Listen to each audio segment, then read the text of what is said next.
carta com saudades do passado, recordo fatos vivos e ainda estou enamorado.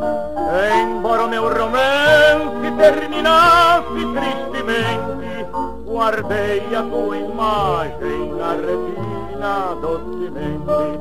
Mas vê se adivinhas, minha amiga, quem eu sou.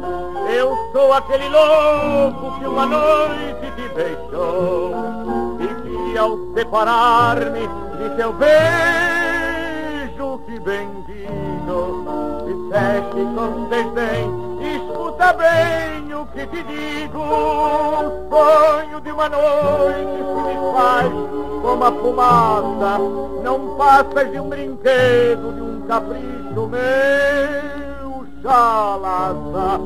Já tive mil amores, conquistas de uma hora, matei o meu desejo, o meu solinho vai-te embora. Depois nos separamos, nunca mais soube de ti, somente na estação, numa tarde em que parti.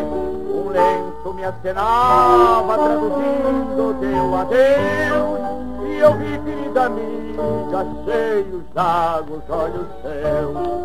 E embora recordasse as palavras do passado, eu tive a certeza que o Chalaça foi amado. Agora um conselho no amor nunca se mente, porque uma mentira muitas vezes trai a gente. Escreva, minha amiga, sem mentira, ao teu Chalaça. O sonho de uma noite não se vai como a fumaça.